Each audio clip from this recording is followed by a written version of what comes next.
Hello दोस्तों, आप सभी का स्वागत है हमारे यूट्यूब चैनल में। तो जैसा कि आप जानते हैं कि आज का 31 जनवरी का थर्ड फेज़ जो एनटीपीसी का चल रहा है वो समाप्त हो गया है। तो आइए हम लोग उस सभी क्वेश्चन को देख लेते हैं।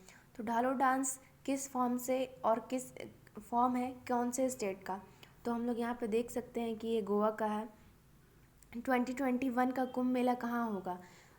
2021 का जो कुंभ मेला है वो सबसे बड़ा कुंभ मेला है और ये कहाँ पे होगा? हरिद्वार में। और ये जो 14 जनवरी के दिन मकर संक्रांति के दिन मनाया जाता है। ये सबसे बड़ा मेला माना जाता है। आइए हम लोग दूसरा क्वेश्चन देखते हैं। रानी पद्मावत किस किले से रिलेटेड है? मतलब किस किले से रानी पद्मावत किस किले से रिलेटेड थी? तो चित्तौड़ फोर्ट से रानी पद्मावत रिलेटेड थी। तो दूसरा क्वेश्चन है, आरबीआई के ब्रांड एम्बेसडर कौन है? तो आरबीआई के ब्रांड एम्बेसडर कौन है हमारे दोस्तों? श्री अमिताभ बच्चन। ना दूसरा question, which of the following is not the part of parliament? कौन सा इसमें से है जो पार्लियामेंट का पार्ट नहीं है? पहला प्रेसिडेंट, राज्यसभा, लोकसभा, राज्यसभा। तो यहाँ पे कौन सा पार्ट नहीं है? विधान परिषद पार्ट नहीं है। डिजिटल योजना कब कौन से ईयर में स्टार्ट किया गया था? तो 2015 में स्टार्ट किया गया था। और इसके अभी प्रेसिडेंट या फिर सीईओ जो भी बोल सकते हैं कौन है? अभिषेक सिंह है। और अगर इसके आगे पूछा जाए कि चीफ ऑपरेटिंग ऑफिसर कौन है, तो कौन है? विनय ठाकुर है। ठीक है। Who is the test cricketer of the decade 2020? तो test cricketer of the decade 2020 कौन बने हैं? तो वो बने हैं स्टीव स्मिथ। ये जीते हैं ICC men's test player of the decade. ठीक है। अब ग्राफिकल GUI का फुल फॉर्म क्या है? Graphical user interface. फिर दूसरा फुल फॉर्म भी पूछा गया, FTP का फुल फॉर्म क्या है? File transfer protocol. इसे आगे भी पूछा जा सकता है, जैसे कि HTTP का फुल फॉर्म क्या हुआ? तो हाइपर टेक्स्ट ट्रांसफ़र प्रोटोकॉल हो सकता है। ये आगे के शिफ्ट में भी पूछा गया, तो आप लोग इस बात का ध्यान रखेंगे कि आगे भी पूछा जा सकता है। ओके। नाउ धूपगढ़ किसकी चोटी है? धूपगढ़ पहली बात कहाँ लोकेटेड है? MP में लोकेटेड है और MP स्टेट में पाया जाता है। और महादेव हिल्स की सबसे लार्जेस्ट चोटी है और इसका हाइट आपको है 1352, मतलब 1352 मीटर। और now the second question is, which metal is found in liquid state? कौन सा ऐसा मेटल है जो लिक्विड स्टेट में पाया जाता है? तो मरकरी है, जो कि लिक्विड स्टेट में पाया जाता है। और कौन सा ऐसा नॉन मेटल है जो लिक्विड स्टेट में पाया जाता है? ये भी एक्सेप्शन है, ये भी आगे की शिफ्ट में आप लोगों से पूछा जा सकता है। तो ब्रोमीन ऐसा नॉन मेटल है जो लिक्विड के स्टेट में पाया जाता है। Dutee Chand takes how many seconds to make world record? Dutee Chand जो है वो वर्ल्ड की अभी पहली महिला बन चुकी है जो सबसे कम समय में इन्होंने वर्ल्ड रिकॉर्ड बनाया है। मतलब 11.24 सेकेंड ही लिया है इन्होंने बस। India share highest border with which country? India share करता है सबसे ज़्यादा, मतलब सबसे हाईएस्ट बॉर्डर कौन से कंट्री के साथ? तो बांग्लादेश के साथ शेयर करता है। इसका एरिया कितना हो जाएगा? 1,43,998 स्क्वायर किलोमीटर। और कॉस्ट लाइन क्या है इसका? 580 kilometre. Okay. Now the second, दूसरा क्वेश्चन हम लोग देख लेंगे। रॉबर्ट क्लीव इंग्लैंड से भारत कब गया? या फिर ये क्वेश्चन पूछा गया था, पता नहीं जिस बच्चे ने भेजा है, भारत से इंग्लैंड कब लौटा?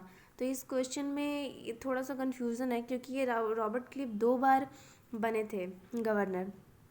ठीक है। तो भारत से इंग्लैंड कब लौटा? तो फरवरी 76 में। और इसमें थोड़ा कन्फ्यूज़न है, आप लोग देख लीजिएगा, कमेंट सेक्शन में मेरे को आंसर बताइएगा। Okay. Now the second question is, when was Chandrayaan 1 completed? Chandrayaan 1 कब कंप्लीट हुआ था? तो 22 अक्टूबर 2008 को ये कंप्लीट हुआ था। और भी इससे आगे आप क्वेश्चन पूछा जा सकता है, जैसे कि कल के शिफ्ट में पूछा भी गया था, लॉन्च व्हीकल का कौन से लॉन्च व्हीकल से चंद्रयान 1 लॉन्च किया गया था? तो क्या था? PSLV C11। लॉन्च मास क्या हो सकता है? तो 1380 kg। और कौन लॉन्च किया था, किसके द्वारा लॉन्च किया गया था? तो ISRO, Indian space research organisation. और ये इंडिया का पहला मिशन है जो कि मून पे भेजा गया था, जो चंद्रमा पे भेजा गया था और सक्सेसफुली ये लॉन्च हुआ था श्रीहरिकोटा में। हर्ष ना the second question is Harshacharita के लेखक कौन है, मतलब who is the writer of Harshacharita. तो बना भाटा जो है ये हर्षचरित के लेखक है, ये 17th सेंचुरी के ये लेखक है। और ये जो हर्षचरित है ये बायोग्राफी है, किस पर बायोग्राफी है, इंडियन एम्पायर जो हम लोग के हर्षा जो थे उस पर उसका बायोग्राफी है। संगीत के बारे में किस वेद में लिखा गया है, तो शाम वेद में संगीत के बारे में लिखा गया है। ग्रेफाइट का वैलेंसी क्या है, तो कार्बन का वैलेंसी क्या है होता है 4। तो ग्रेफाइट जो है ये इसका एलोट्रॉप है, तो ग्रेफाइट की वैलेंसी क्या है 4 है। ठीक है। और ईडीडी का फुल फॉर्म क्या है, मतलब किससे रिलेटेड है ये तो नहीं पता, लेकिन ईडीडी का फुल फॉर्म देखेंगे तो estimated date of delivery, means जो भी प्रेग्नेंट महिलाएं होती है तो उसका मतलब एक टाइम जो कैलकुलेट होता है ना उसी को बोलते हैं। ठीक है।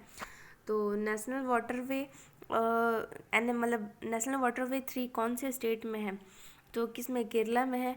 और कहाँ से कहाँ तक इस जाती है, तो कोलम से कोटापुरम जाती है।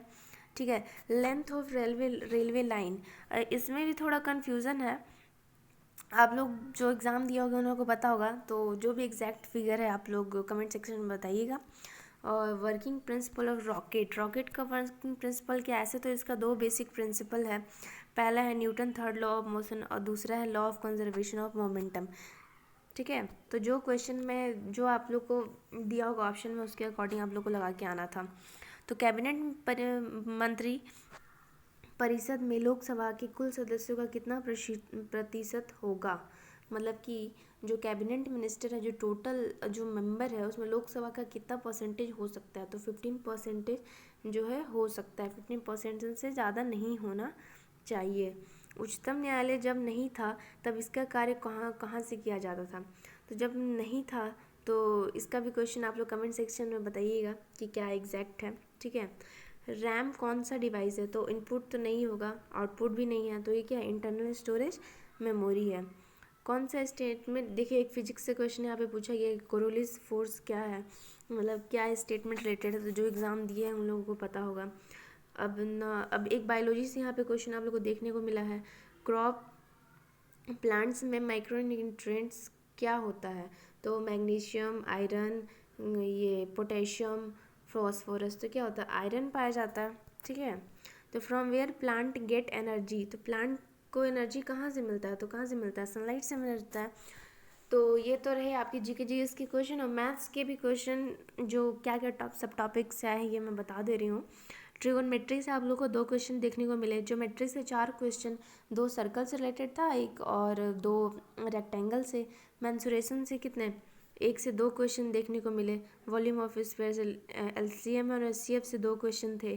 प्रॉफिट एंड लॉस से 3 से 4 क्वेश्चन देखने को मिले। सीआईएसआई से भी आपको 3 क्वेश्चन देखने को मिले। अलजेब्रा से 1 क्वेश्चन, मीडियन मोड से भी पूछा गया था, स्टैटिस्टिक्स से 1 क्वेश्चन, डेटा एंट्री जो के 3 क्वेश्चन थे, और इसमें मतलब टाइम लगा था, टाइम टेकिंग क्वेश्चन थे। 5 से 7 ऐसे क्वेश्चन है थे मैथ्स के जो टाइम टेकिंग थे, बाकी सब आप लोग इजीली कर सकते थे, मतलब। और परसेंटेज के कितने क्वेश्चन थे, 1 क्वेश्चन, टाइम एंड वर्क के 2, स्पीड टाइम एंड डिस्टेंस के कितने के 1 क्वेश्चन थे, नंबर सिस्टम के कितने 2 क्वेश्चन थे, प्राइम फैक्टर से रिलेटेड था नंबर सिस्टम में कोई क्वेश्चन था, और सिंप्लीफिकेशन से 2 क्वेश्चन, एवरेज से 1 क्वेश्चन। अब रीजनिंग का देख लेते हैं, स्टेटमेंट एंड कंक्लूजन से 2 क्वेश्चन थे, सिटिंग अरेंजमेंट से 1 क्वेश्चन, एनालॉजी से आप 5 से 6 क्वेश्चन देखने को मिले थे, सिलोज से 2 क्वेश्चन थे, वेन डायग्राम से 2, मैथमेटिकल ऑपरेशन से वही होता है ना जो इंटरचेंज वाला, मतलब प्लस से माइनस चेंज करो तो ये जो इक्वल्स जो है वही वाला क्वेश्चन था, ब्लड रिलेशन से 1 क्वेश्चन था, कैलेंडर से पूछा गया है 1 क्वेश्चन, सीरीज से 2 क्वेश्चन था, कोडिंग एंड रिगोनिंग। मतलब आज का जो लेवल था वो रहा इजी टू मॉडरेट ही बोल सकते हैं। और लोगों ने कितना अटेम्प्ट किया, किसी में 71, किसी ने 75, किसी ने 83, किसी ने 91, ये सब भी इन्होंने अटेम्प्ट किया। गुड अटेम्प्ट माना जा सकता है, मतलब 70 से तो वेरी गुड अटेम्प्ट माना जाएगा, लेकिन जिन्होंने 60 से अबव किया है और सही सही विथ एक्यूरेसी, तो ये हम लोग बोल सकते हैं कि हाँ गुड अटेम्प्ट है, गुड अटेम्प्ट इन्होंने किया हुआ। साइंस से आप लोगों को 2 से 3 क्वेश्चन नहीं, 5 से 6 क्वेश्चन आप लोग को साइंस से देखने को मिले। ठीक है। और करंट अफेयर्स से 2020 का भी क्वेश्चन था, लेकिन 2019 से भी क्वेश्चन पूछे गए, मतलब ज़्यादा क्वेश्चन नहीं थे, 5 से 7 करंट अफेयर्स का क्वेश्चन पूछा गया था। और अब स्टैटिक जीके से बहुत ज़्यादा प्रश्न आ रहे हैं, जैसा कि आप लोग सभी शिफ्ट में देख रहे हैं, तो स्टैटिक जीके से बहुत ज़्यादा क्वेश्चन आ रहे हैं, इस पर ज़्यादा आप लोग फोकस करें, ठीक है।